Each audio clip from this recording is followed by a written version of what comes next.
오늘은 사람 창조에 대해서 살펴보도록 하겠습니다. 하나님께서 영적인 세계를 창조하시고 천사를 창조하시고 물리적인 세계를 창조하셨습니다. 물리적 세계의 마지막에 창조하신 것이 바로 사람입니다. 성경을 보면은 하나님께서 사람을 창조하실 때 다른 피조물들과는 완전히 다르게 사람을 창조하셨습니다. 그냥 말씀으로 있어라 해서 창조하신 게 아닙니다. 다른 피조물들과는 전혀 다르게 삼위 하나님께서 제일 먼저 상의를 하셨습니다. 상의하실 때 어떻게 만들까?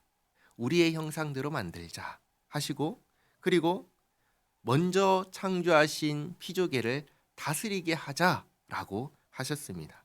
그리고 난 후에 사람을 창조하시는데, 사람을 창조하실 때에도 다른 피조물들과는 전혀 다르게 땅의 흙과 생기로 사람을 만드셨습니다. 그래서 사람은 다른 피조물들과는 다른 아주 특별한 존재입니다. 근데 사람이 특별하다라는 것은 오직 성경에만 있습니다. 성경을 믿지 않는 사람들, 하나님을 믿지 않는 사람들, 하나님의 창조를 믿지 않는 사람들은 사람을 어떻게 생각하냐면 다른 동물과 똑같은 존재라고 여깁니다. 예를 들어 볼까요?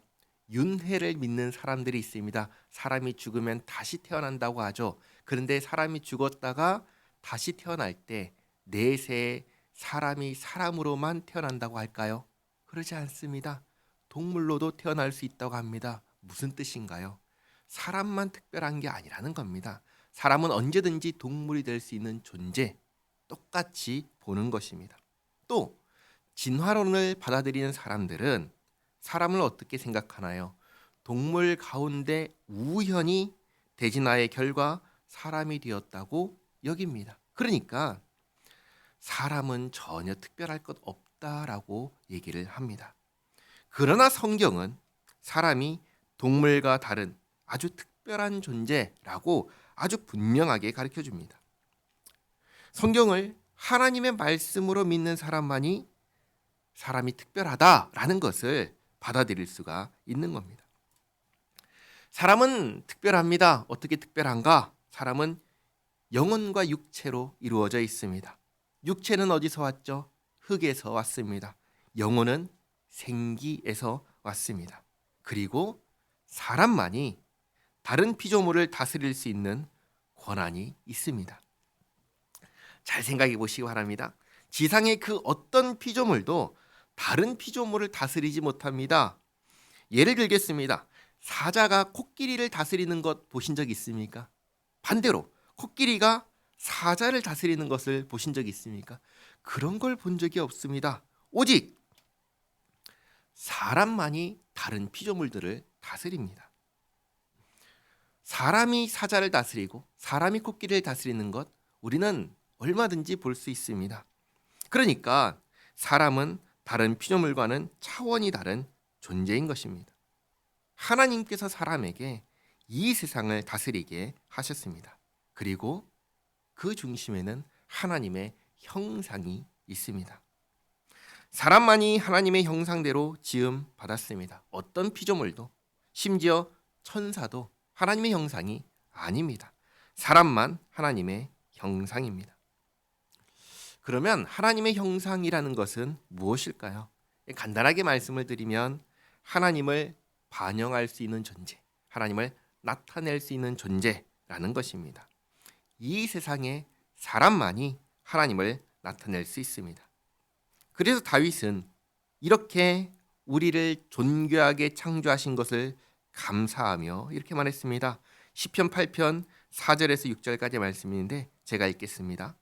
사람이 무엇이기에 주께서 그를 생각하시며 인자가 무엇이기에 주께서 그를 돌보시나이까. 그를 하나님보다 조금 못하게 하시고 영화와 존귀로 관을 씌우셨나이다. 주의 손으로 만드신 것을 다스리게 하시고 만물을 그의 발 아래 두셨으니 아멘. 이렇게 이 세상에 있는 피조물 가운데 하나님을 반영할 수 있는 존재, 나타낼 수 있는 존재가 바로 사람입니다. 그러면 사람은 어떻게 하나님을 나타낼 수 있을까요? 바로 하나님께서 우리에게 보여주신 대로 우리가 살아갈 때 우리는 하나님을 반영하고 나타낼 수 있습니다. 그게 미가서 6장 8절 말씀이죠. 미가서 6장 8절 말씀 같이 한번 읽겠습니다. 사람아, 주께서 선한 것이 무엇임을 내게 보이셨나니 여호와께서 내게 구하시는 것은 오직 정의를 행하며 인자를 사랑하며 겸손하게 내 하나님과 함께 행하는 것이 아니냐. 아멘. 하나님께서 우리에게 무엇을 보여주셨나요? 선한 것을 보여주셨습니다. 선한 것이 무엇인가요? 정의를 행하는 것입니다. 인자를 사랑하는 것입니다. 인자는 무엇인가요? 사람이 아닙니다. 자비입니다. 그러니까 정의를 행하고 자비를 베푸는 것을 사랑하고 겸손하게 하나님과 함께 살아가는 것입니다. 이렇게 살아갈 때 사람은 잘 산다라고 할 수 있는 겁니다. 우리는 이런 질문을 합니다. 도대체 우리는 왜 삽니까? 사람은 왜 사는 겁니까? 이 질문을 합니다. 하나님께서 사람을 창조하신 목적은 하나님을 영화롭게 하기 위해서입니다. 하나님께 영광 돌리기 위해서입니다. 이것은 사실 최고의 가치를 위해서 살게 하신 것입니다. 예를 들어 보겠습니다. 과거의 왕정 시대에 왕을 위해서 살 수 있다라는 것은 개인의 명예기도 했지만 가문의 명예기도 했습니다. 가장 영광스러운 일이 왕을 위해서 무언가를 한다였습니다.